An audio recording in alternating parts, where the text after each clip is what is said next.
할렐루야. 우리 찬양 받으신 주님께 영광의 박수 올립시다. 주님 감사합니다. 찬양해 주신 할렐루야 찬양대 감사합니다. 오늘 5월 마지막 주일입니다. 은혜를 사모하여 교회 오셔서 예배드리는 여러분들, 그리고 아직도 가정에서 영상 예배드리는 여러분들 모두에게 주님이 오늘 하늘문 여시고 은혜 주실 줄 믿으시기 바랍니다. 오늘 여러분에게 증거할 말씀의 제목 한번 따라 합시다. 우리를 치료하시는 하나님.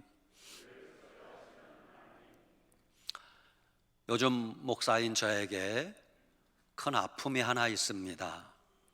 어떤 아픔인가 하면 우리 성도님들이 크고 작은 질병 때문에 고통당하는 것을 볼 때마다, 우리 성도님들이 여러 가지 문제 때문에 힘들게 사는 그 모습을 볼 때마다 목회자로서 그렇게 마음이 아플 수가 없습니다. 그래서 그때마다 하나님께 이런 고민을 하고 질문합니다. 하나님, 왜 이렇게 이 세상에는 질병들이 많은가요? 이렇게 첨단 의학이 발달했는데 왜 이렇게 질병은 점점 많아지는가요? 최고의 시설의 병원들이 이렇게 많이 지어졌는데 왜 환자들은 점점 많아지는가요? 주님께 혼자서 질문을 해봅니다. 이제 우리의 삶에서 질병이 사라질 때가 되지 않았습니까, 주님? 코로나 바이러스, 눈에 보이지도 않는 그 바이러스 세균이 도대체 뭐길래 아직도 1년 반이 되도록 전 세계가 이렇게 벌벌 떨고 두려워하며 살아야 된단 말입니까, 주님? 그런 고민과 질문이 저에게 있습니다. 지금부터 약 열흘 전에는 남미 아르헨티나에서 이런 아주 가슴 아픈 뉴스가 들려왔어요. 22살밖에 안 된 라라 아레기스라는 여대생이 22살이에요. 5월 13일 몸이 으실으실 춥고 감기 증상이 있었습니다. 조금 참다가 4일 뒤 5월 17일 병원에 가서 약을 처방받았습니다. 걱정할 거 없습니다. 그래도 차도가 없습니다. 다시 4일 뒤 5월 21일, 지금부터 9일 전입니다. 도저히 견딜 수 없어 병원을 찾아갑니다. 근데 병원에는 입원실도 없고 아무것도 없어요. 이미 환자가 10,000원입니다. 응급실도 10,000원이고 들어갈 데가 없습니다. 병원을 가긴 갔는데 입원할 수 없으니까 병원 복도에 콘크리트 바닥에 그냥 누웠습니다. 들고 간 핸드백을 베개 삼아 그냥 누웠습니다. 의료진이 너무 바쁘니까 들여다볼 수도 없습니다. 그러다가 병원 복도에서 그냥 사망했습니다. 22살 여대생이, 우리 딸들이, 너무 가슴 아픈 일이 아닙니까? 그렇습니다. 지금 전 세계가 1년 반이 넘도록 모든 사람들이 코로나 바이러스 때문에 왜 이 큰 고통을 당하고 있는 것입니까? 여기 하나님의 음성이 들어있다고 여러분 생각하지 않습니까? 우리가 몸이 아프면 약도 먹어야 됩니다. 더 견딜 수 없으면 병원에도 가야 됩니다. 코로나 바이러스 이기려면 백신도 맞아야 됩니다. 그런데 그보다 더 중요한 것이 있다는 것을 알아야 됩니다. 그것이 뭡니까? 하나님이 도와주셔야 우리가 살 수 있다는 것을 믿으셔야 됩니다. 우리의 모든 질병을 치료하시는 분은 예수 그리스도라는 믿음이 있어야 되는 것입니다. 예수님께서 말씀하셨습니다. 그가 채찍에 맞음으로 너희가 나음을 얻었도다. 이 말씀을 믿고 믿음으로 살 때 우리가 건강하게 살 수 있다는 것입니다. 그래서 오늘 여러분들에게 우리를 치료하시는 하나님을 증거하려고 합니다. 우리 하나님은 좋으신 아버지십니다. 좋으신 아버지는 우리에게 항상 좋은 걸 주시길 원하십니다. 좋으신 아버지는 하나님 자녀된 우리가 건강하게 행복하게 살기를 원하십니다. 그래서 좋으신 아버지는 혹시 우리가 살다가 질병에 걸리면 우리를 치료하시고 고쳐주기를 원하고 계십니다. 그런데 많은 분들이 하나님이 우리를 치료하신다, 하나님이 우리를 고치신다는 믿음이 없어요. 하나님은 우주 만물을 창조하신 하나님이십니다. 인간인 우리를 창조하신 분도 하나님이십니다. 우리를 창조하신 분이 하나님이라면 그분이 우리의 육체가 고장났을 때 우리를 수리하시고 우리를 고치시고 우리를 치료하시고 할 수 있습니까? 없습니까? 얼마든지 할 수 있습니다. 하나님 아버지에게는 치료하지 못할 질병이 없습니다. 물론 사람에게는 불치병이 있고 고칠 수 없는 병이 분명히 있습니다. 그러나 전능하신 하나님 아버지에게는 고치지 못할 병이 없다는 것을 믿으셔야 됩니다. 모든 질병은 믿음으로 하나님 앞에 가지고 나오면 치료된다는 믿음을 가지고 기도해야 됩니다. 이제 우리가 그럼에도 불구하고 우리에게는 질병이 찾아올 때 그 질병 속에 담겨 있는 하나님의 음성을 들을 줄 알아야 됩니다. 따라합시다. 모든 질병에는 하나님의 음성이 들어 있습니다. 첫째, 질병은 그동안 믿음 없이 세상에서 살던 사람들 하나님을 찾고 하나님께 돌아오라는 사인이에요. 그냥 건강하고 돈 잘 벌리면 하나님 찾지 않습니다. 하나님께 돌아올 생각하지 않습니다. 그래서 건강하던 사람이, 믿음 없이 세상에서 살던 사람이 갑자기 질병에 걸려 병원에 입원하면 하나님을 찾으라, 하나님께 돌아오라는 사인이에요. 둘째, 질병은 그동안 처음에는 믿음 생활 잘하던 사람들이 믿음을 잃어버리고 믿음이 식어졌으면 주님과의 첫사랑을 회복하라는 뜻이 질병이에요. 질병에 걸리지 않았으면 제잘난 줄 알고 그냥 여기저기 세상을 다니면서 내 마음대로 살았을 텐데, 질병에 걸렸기 때문에 자기를 돌아보고 그렇게 잃어버린 믿음을 찾을 수 있는 기회로 삼으라는 게 질병의 뜻입니다. 세 번째, 질병은 이제 죄악된 삶을 버리고 그 모든 악한 죄를 끊어버리고 회개할 때가 되었다라는 하나님의 음성이 질병이란 말입니다. 질병에 걸리지 않았으면 회개할 생각하지 않습니다. 그게 죄인 줄 모릅니다. 계속 그 길로 가다가 그냥 멸망길로 지옥으로 갈 것이에요. 그러나 천만다행히 질병에 걸렸기 때문에 회개하게 됩니다. 주님을 찾게 됩니다. 그럴 때 질병은 오히려 축복인 것을 알 수 있습니다. 여러분, 우리가 설령 몸이 아프고 병에 걸렸어도 그로 말미암아 예수님을 찾고 하나님 아버지 앞에 나온다면 그 질병은 저주가 아니라 복이 된다는 걸 믿으시기 바랍니다. 약 40여 년 전 미국의 어떤 가정의 이야기입니다. 1981년이었습니다. 아직 그렇게 나이가 많지 않은 어머니가 그동안 건강하게 살았는데 갑자기 몸이 아파 병원에 가게 됩니다. 진단해 보니 청천벽력 같은 소리를 듣게 됩니다. 간암 말기라는 소식을 듣습니다. 그런데 더 기가 막힌 것은 온몸에 간암 덩어리가 퍼져서 단 몇 주밖에 살지 못한다는 판정을 받게 됩니다. 믿을 수 없었습니다. 그래서 아마 이 병원에서 오진했을 거야, 여기저기 다른 병원을 찾아가 보았지만 결과는 똑같았습니다. 가망이 없습니다. 포기하세요. 이제 생명이 몇 주밖에 남지 않았습니다. 이러는 거예요. 결국 병원에 입원도 못하고 수술도 못하고 항암 치료도 못하고 그냥 집으로 모시고 왔습니다. 가족들이 둘러앉아 먼저 하나님 앞에 눈물로 기도했습니다. 그리고 믿음 좋은 아버지가 가족들에게 이렇게 선포했습니다. 병원이 포기했다면 하나님이 일하실 기회다. 우리 기도하자.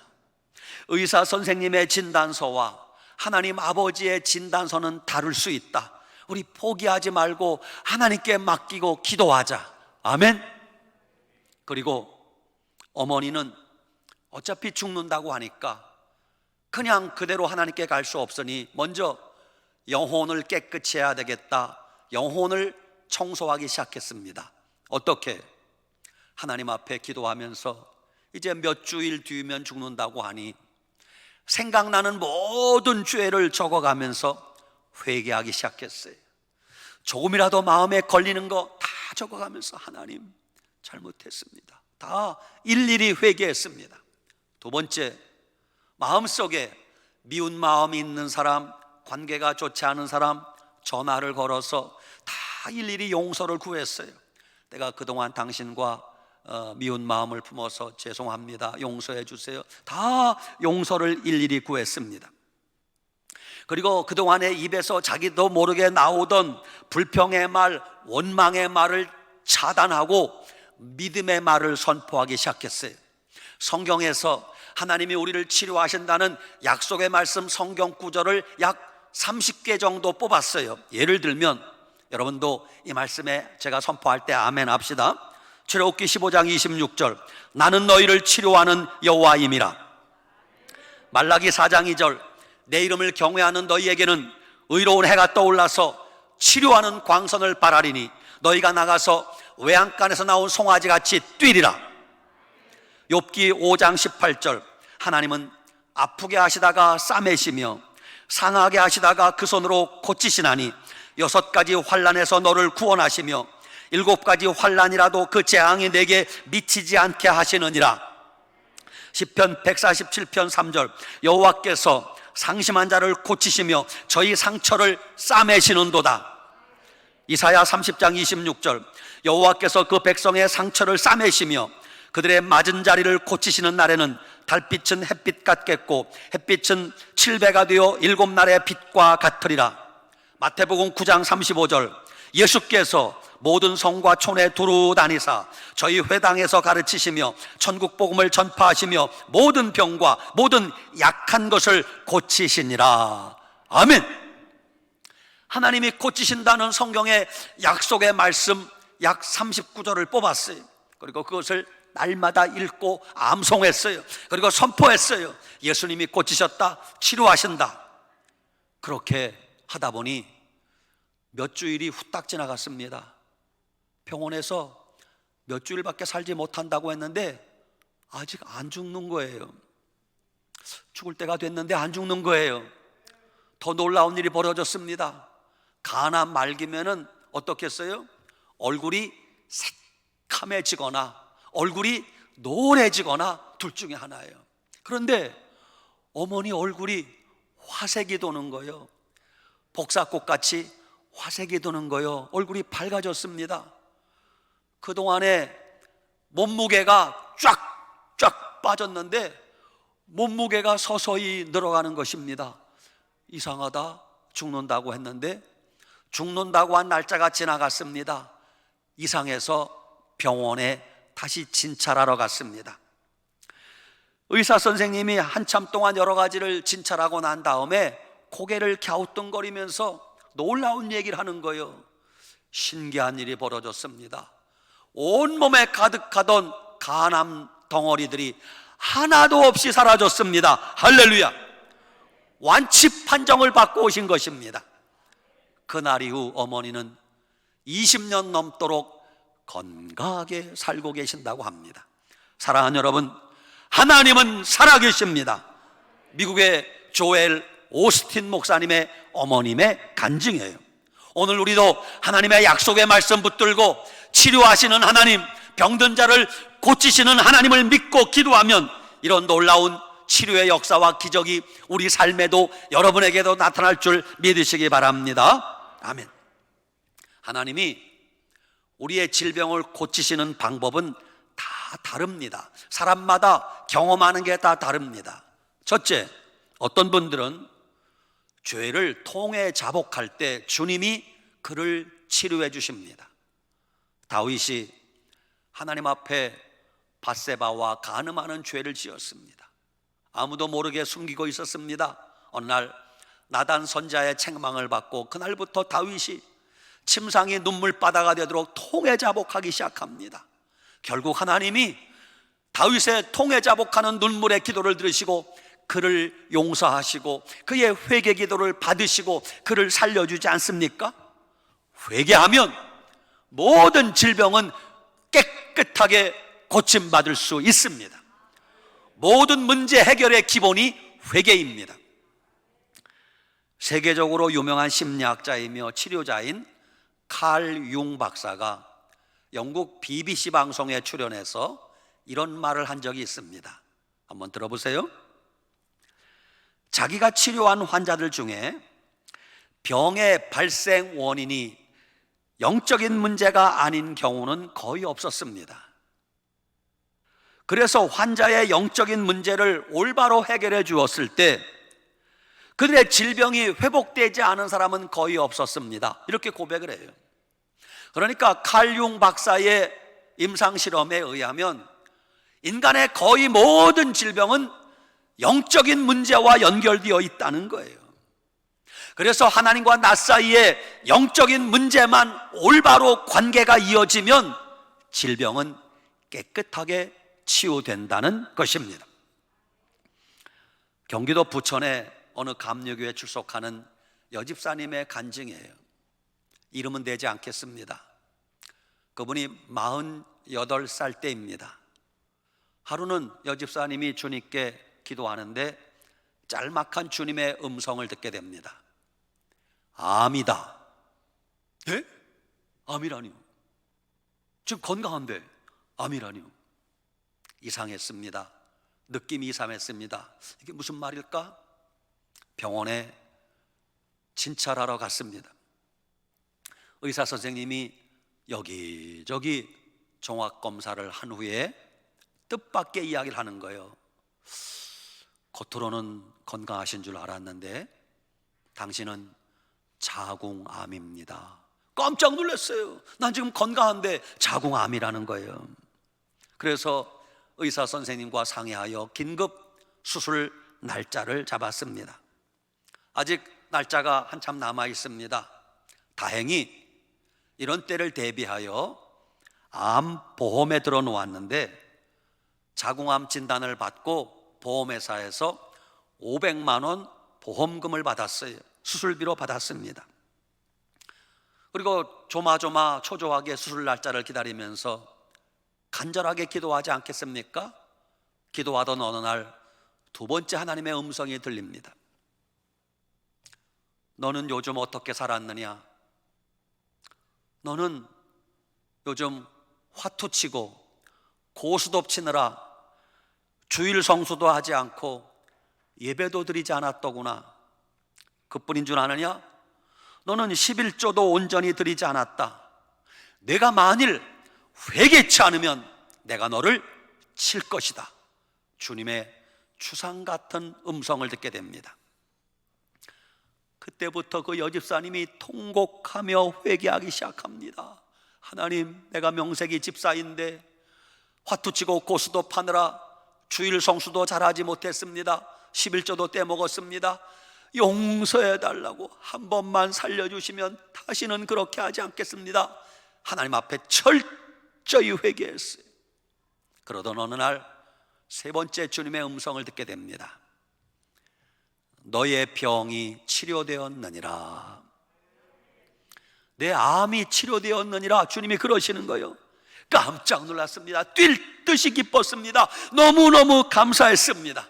여집사님은 하나님의 음성을 믿었어요. 그래서 아직 수술 날짜가 남아있는데 수술 포기하고 암 진단비로 받은 보험금 500만 원을 남동생이 목회하는 목사님이에요. 그 남동생 교회 예배당 건축하는데 건축 헌금으로 500만 원을 다 드려버렸어요. 얼마 후에 매형이 전화가 와서 난리를 피우는 거예요. 그 목사님한테. 그 돈 누나 수술할 돈인데 누나가 수술도 못하고 죽으면 어떡하냐? 아니 수술할 돈을 헌금을 하다니. 믿음 없는 매형이 난리를 피웠어요. 처남인 목사님이 매형한테 이렇게 답변했대요. 매형, 누나가 암에 걸린 줄 몰랐는데 암 걸린 걸 미리 알려주신 분도 하나님이잖아요. 그 하나님이 치료되었다고 말씀하셨대요. 매형, 아직 수술 날짜가 남아있으니 만약 검사해보고 만약 완치되지 않았고 수술해야 된다면 내가 수술비 댈게요 라고 목사님이, 그 처남인 목사님이 매형을 구슬렸어요. 이제 수술을 앞두고 마지막 다시 한번 검사해보자고 병원에 갔습니다. 여러 가지 검사를 한 의사 선생님이 얼굴이 벌개졌습니다. 그러면서 여집사님을 앞에 두고 고개를 갸우뚱거리면서 이러는 거예요. 이상하다, 내가 뭔가에 홀린 것 같습니다. 이런 일이 한 번도 없었는데. 나중에 보니까 세상에 암덩어리가 온데간데 없이 사라진 것입니다. 깨끗하게 나은 것입니다. 그 의사가 그러더라는 거예요. 이것은 하나님이 하신 일이 틀림없습니다. 그렇습니다. 회개는 모든 질병 치료의 기본이라고 할 수 있습니다. 두 번째, 우리가 누군가를 용서할 때 주님이 우리를 치료해 주십니다. 우리가 용서하지 못하는 마음을 품고 있으면 내가 병들게 됩니다. 내 속에 미운 마음, 증오심을 품으면 온갖 병이 다 찾아오게 되어 있습니다. 그런데 하나님 말씀을 붙들고 믿음으로 용서하면 너도 살고 나도 살고 다 사는 거예요. 목사님, 남 얘기니까 쉽게 하죠. 용서 못해요. 내 눈에 흙 들어오기 전에는 용서 못해요. 그런 일이 있다는 거 여러분도 알고 주님도 알아요. 분하고 떨리죠? 그래도 용서하래요. 속상하고 억울하죠? 그래도 주님이 용서하래요. 내 마음에 씻을 수 없는 큰 상처 준 사람 용서하래요. 물질적으로 아주 내 인생을 파탄낸 사람 용서하래요. 내 인생을 완전히 짓밟고 뭉개뜨린 사람 용서하래요. 사도행전에 보면 스데반 집사님이 돌에 맞아 죽지 않습니까? 많은 유대인들이 돌을 던지며 죽이라고 던집니다. 그때 스데반 집사님이 뭐라고 기도합니까? 하나님, 저들을 용서해 주세요. 저들은 자기들이 무슨 짓 하는지 알지 못합니다. 자기를 죽이려고 돌 던지는 사람을 용서해 달라고 기도합니다. 예수님이 마지막 십자가 지시고 죽으실 때 뭐라고 기도하십니까? 예수님을 창으로 찌르고 십자가에 못 박는 그들을 향하여 아버지, 저들을 용서해 주세요. 저들은 자기들이 무슨 짓을 하는지 알지 못합니다. 그게 예수님의 기도고 스데반 집사님의 기도예요. 여러분, 마음에 상처가 있고 누군가 여러분에게 아픔을 주었으면 용서할 마음을 품으시기 바랍니다. 그러면 나도 살고 너도 살고 다 사는 거예요. 여러분, 기억하기도 싫은 그 사람 용서하시기 바랍니다. 그 인간 용서하시기 바랍니다. 그게 누구든지 간에 괜찮습니다. 용서하면 주님이 살 길을 열어주실 거예요. 학자들이 임상실험한 이러한 연구 결과를 내놓았습니다. 뭐라고? 사람이 마음속에 어떤 원한을 품고 미운 마음을 가지고 살면 내 몸속에 면역 체계가 파괴되고 신체에 손상을 가져옵니다. 그랬어요. 이 과학적인 임상실험 결과예요. 내가 마음속에 미워하는 마음, 증오하는 마음을 품으면 그렇게 건강에 중요한 면역 체계가 파괴된다는 거예요. 그리고 신체에 손상을 가져온다. 질병이 생긴다는 거예요. 반대로 우리가 누군가를 용서하는 마음을 품으면 면역력이 강해지고 건강해진다는 것입니다. 용서하시기 바랍니다. 용서하면 주님이 먼저 내 모든 상처, 아픔을 치유해 주실 것입니다. 미국에 가면 달라스 제일 침례교회라는 침례교회가 있어요. 오래전 그 교회를 목회하셨던 크리스 웰 목사님의 간증입니다. 크리스 웰 목사님은 젊은 나이에 30대 그 달라스 제1침례교회 담임 목사로 부임했습니다. 그때 30대예요. 35살 전후입니다. 얼마나 주님이 귀하게 보셨으면 30대 담임 목회를 하게 하셨겠습니까? 그런데 이 크리스 웰 목사님은 남다른 취미 생활을 하나 즐기고 있었습니다. 그게 뭐냐 하면 사냥을 즐기는 거예요. 사냥. 더군다나 이 크리스 웰 목사님이 사냥하러 언제 가는가 하면 토요일 날 가는 거예요. 토요일. 따라합시다. 미쳤구나. 여러분, 대부분의 목사님들이 토요일은 제일 바쁘고 제일 긴장하는 날이요. 왜? 내일이 주일이니까 설교 준비해야죠. 기도 준비해야죠. 눈코 뜰 새 없습니다. 그런데 그 토요일 날 크리스 웰 목사님은 설교 준비 다 해놓았는지 남들은 정신이 없는데 자기 혼자 숲으로 사냥하러 가는 거예요. 교인들이 좋아하겠어요? 안 좋아하겠어요? 말하는 거 보니까 알겠어요. 얼마나 미웠겠어요? 어느 토요일이었습니다. 1944년 목사님이 35살 때 그날도 토요일 날 숲으로 사냥을 하러 갔습니다. 신나는 거예요. 저 숲속에 사슴 한 마리가 보입니다. 크리스 웰 목사님이 장총을 조준해서 땅! 명중했습니다. 한 방에 꼬꾸라뜨렸습니다. 쾌재를 부리며 다가갔습니다. 갔더니 사슴이 쓰러진 게 아니라 사람이 총에 맞아 죽어 있는 거예요. 목사님이 본 것은 사슴이 아니라 숲속에 어떤 사람이었던 것이에요. 기절초풍할 일이 벌어진 것입니다. 이제 목사님의 인생은 끝난 거예요. 목회가 끝난 거예요. 목사님이 사냥하다가 사람을 죽였으니 그것도 토요일 날, 내일은 주일인데 뭐라고 변명할 겁니까? 변명할 수가 없었어요. 목사님이 어차피 이제 자기는 재판을 받아야 되니 교회 사직서를 제출했어요. 난 더 이상 목회할 자신이 없습니다. 당회가 사직서를 받아들고 당회가 열렸습니다. 그 사직서 어떻게 해야 돼요? 내가 그 교회 장로님이라도 얼른 사인할 거예요. 사직서 수리할 겁니다. 장로님들이 달라스 제1침례교회 장로님들이 좋은 분들이에요. 한참을 논의하고 기도하다가 이런 결정을 내렸어요. 여러분,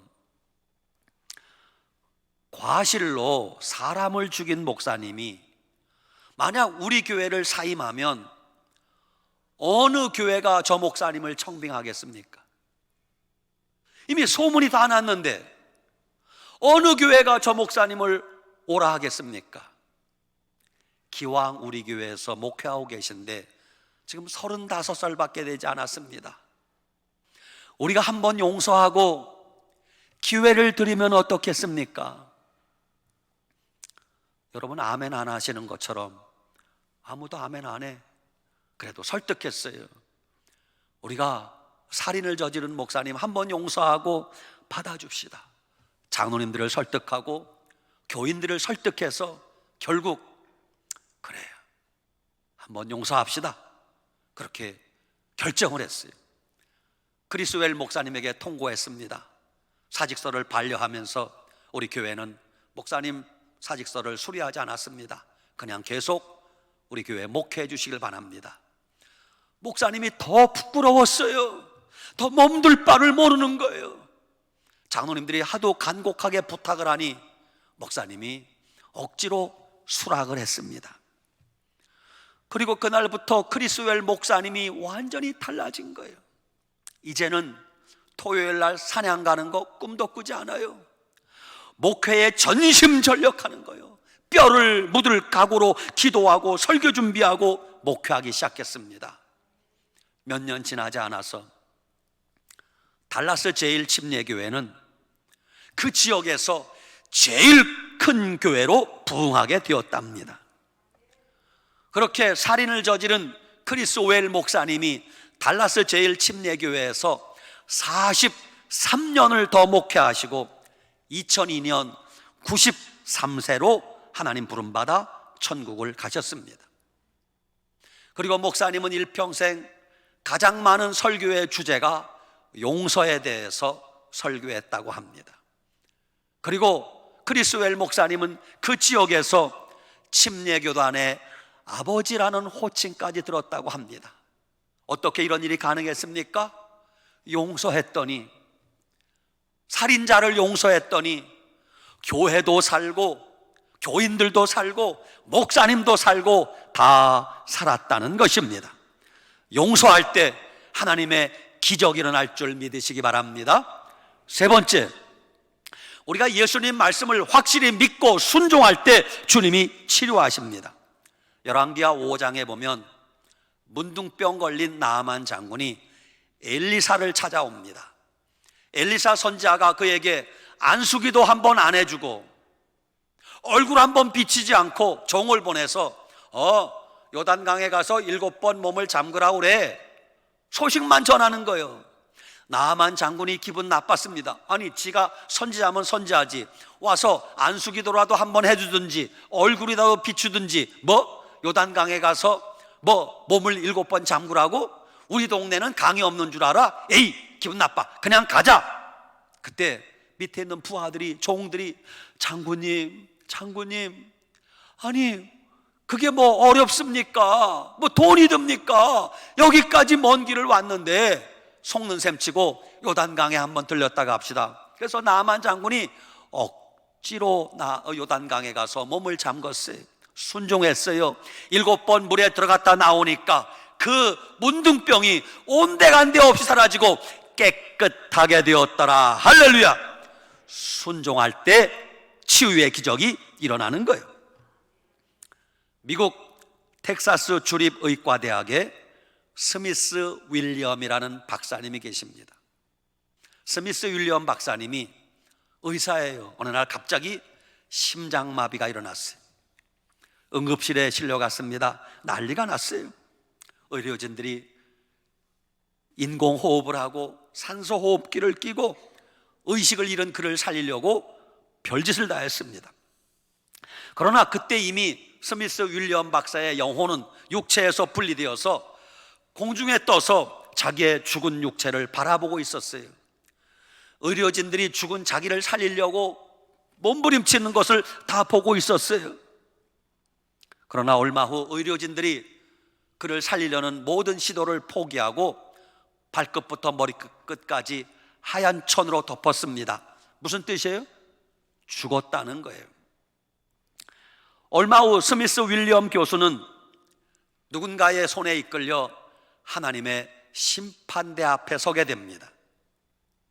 하나님의 심판대 앞에 섰는데 하나님께서 스미스 윌리엄 교수가 살아온 인생의 일부분을 파노라마 같이 보여주십니다. 한 의과대학 교실입니다. 자기는 의대생을 지도하는 지도교수입니다. 한 의대생이 레포트를 작성해서 제출했는데 윌리엄 스미스 자기가 그 학생을 야단치는 장면을 주님이 보여주시는 거예요.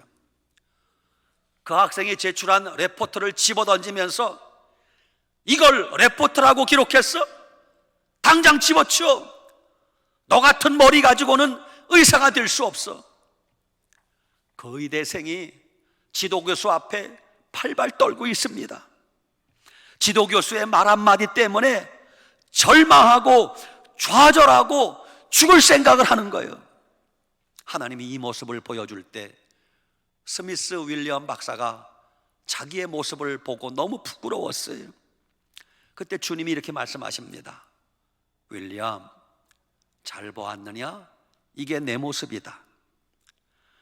내가 너에게 다시 한번 기회를 주노니 세상에 내려가서 제대로 한번 믿음으로 잘 살다가 오기 바란다. 그 주님이 그 생명을 다시 돌려보내 주시는 거예요. 죽었던 스미스 윌리엄 박사가 하나님의 은혜로 살아나게 되었습니다. 심장마비로 죽었던 그가 죽음 이후에 하나님의 심판대 앞에서 무서운 장면을 본 것이에요. 스미스 윌리엄 박사가 그날 이후 완전히 180도 다른 사람이 되었습니다. 교만이 하늘을 찌르던 그가 겸손한 박사님이 되었습니다. 환자들에게, 후배들에게 불친절했던 그가 친절한 사람이 되었습니다. 의대생들을 들들 볶고 윽박지르던 그가 의대생들을 자기 아들, 자기 딸같이 여기게 되었던 것입니다. 사랑하는 여러분, 하나님 앞에서 내 모습을 돌아다보고 회개하면 주님이 우리의 인생 새롭게 만들어 주실 줄 믿으시기 바랍니다. 레리 리라는 목사님이 계세요. 그분이 듣는 귀라는 제목의 책을 썼습니다. 거기 보면 목사님이 이런 간증을 해요.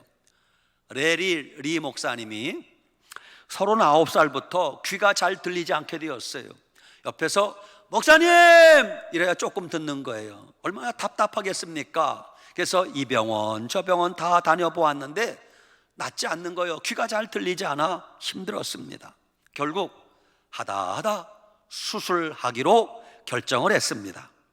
병원에 입원을 하고 이제 수술이 며칠 남았는데 어느 날 밤 기도하다가 새벽 2시쯤 주님의 음성을 듣게 됩니다.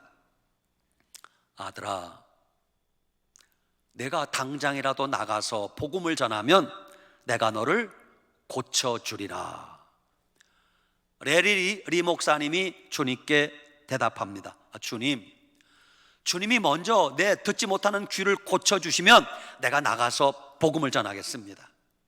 주님이 다시 말씀하십니다. 아들아, 네가 먼저 나가서 복음을 전하면 내가 네 병을 고쳐줄 것이다. 목사님이 답변합니다. 주님, 그러지 말고 먼저 고쳐주세요. 그러면 나가서 제가 복음을 전할 것입니다. 밤새도록 하나님과 씨름하는 거예요. 하나님은 네가 나가서 복음을 전하면 내가 너를 고쳐주리라. 목사님은 주님이 먼저 고쳐주시면 내가 나가서 복음 전하겠습니다. 그러다 보니 날이 밝았습니다. 아침이 되어 의사 선생님 회진할 시간이 되었습니다. 목사님은 고민이 되었습니다. 내가 들은 말씀이 사실일까? 하나님 말씀을 따라야 되나? 수술해야 되는가? 고민하는데 갑자기 주의 음성이 또 들렸어요. 이사야 53장 5절 말씀이 들리는 거예요. 그가 찔림은 우리의 허물을 인함이요 그가 상함은 우리의 죄악을 인함이라. 그가 징계를 받음으로 우리가 평화를 누리고 그가 채찍에 맞음으로 너희가 나음을 얻었도다. 아멘. 이 확실한 하나님의 음성을 듣고 레리 리 목사님은 주저할 수 없었어요. 잠시 후 회진하는 의사 선생님이 왔습니다. 선생님에게 요청합니다. 선생님, 저 수술 포기하겠습니다. 오늘 퇴원시켜 주세요. 그러자 그 담당 의사가 저 사람이 귀가 멀어서 엉뚱한 소리 하는가 보다. 의사 선생님이 메모를 했어요. 그리고 보여주는 거예요. 의사 선생님이 뭐라고 메모했는가? 만약 당신이 수술 받지 않고 그냥 퇴원하면 완전히 귀가 먹을 수도 있습니다. 그러자 목사님이 떠듬거리며 답변했어요. 하나님이 나를 치료해 주신다고 말씀하셨습니다. 저는 주님 말씀에 순종하겠습니다. 억지를 부려서 결국 수술하지 않고 퇴원했습니다. 목사님이 병원에서 퇴원하자마자 집에 가지 않고 병원 가까이 어느 공원을 찾아갔습니다. 공원에 가니 사람들이 많습니다. 운동하는 사람, 잔디에 앉아있는 사람 찾아다니면서 다 복음을 전하고 그들에게 기도해주고 그러기 시작했습니다. 얼마나 기쁜지 몰라요. 예수님 믿어야 됩니다. 복음을 전하고 아프다는 사람에게는 안수기도 해주고 그렇게 하는데 갑자기 말입니다, 놀라운 일이 벌어졌어요. 목사님이 말은 하지만 무슨 소리가 잘 못 들어. 근데 갑자기 말이죠, 들리지 않던 귀가 뻥 뚫렸어요. 할렐루야! 갑자기 소리가 생생하게 들리는 거예요. 그날 이후로 레리리 목사님은 거리의 전도자가 되었고 내 인생이 송두리째 바뀌게 되었다 간증하고 있습니다. 그 목사님이 말합니다. 여러분, 기도한 후에 순종하시기 바랍니다. 순종하면 기적이 일어나게 될 것입니다. 사랑하는 여러분, 결론입니다. 지금 전 세계를 뒤덮고 있는 코로나 바이러스로 인한 질병은 하나님께 돌아오라는 하나님의 사인입니다. 백성들아, 속히 예수 그리스도를 믿고 회개하라는 하나님의 음성입니다. 속히 예수님을 믿고 구원받으라는 하나님의 메시지입니다. 하나님 아버지는 지금도 모든 병든 자를 다 고쳐주시고 치료하기를 원하고 계십니다. 모든 질병을 치료하시는 분은 하나님이십니다. 우리의 모든 병을 고치기 위하여 예수님께서 피 흘리시고 채찍에 맞으셨음을 믿으시기 바랍니다. 그가 채찍에 맞음으로 너희가 나음을 얻었도다. 오늘 출애굽기 15장 26절에는 나는 너희를 치료하는 여호와이니라, 이 말씀을 붙들고 믿음으로 살면 하나님이 여러분의 병든 몸 치유하시고 상처받은 마음 치유해 주실 줄 믿으시기 바랍니다. 아멘. 기도합시다. 아버지 하나님, 감사합니다. 그렇습니다. 주님, 우리 삶의 크고 작은 아픔, 질병들 우리 힘으로 할 수 없을 때가 많이 있습니다. 주님, 그럴 때마다 우리가 전능하신 하나님을 의지하고 모든 병을 고치시는 예수님을 의지하고 믿음으로 고침받게 하여 주시옵소서. 깨끗하게 치유되고 회복되는 은혜가 있게 하여 주시옵소서. 예수님 이름으로 축복하고 기도 올리옵나이다. 아멘.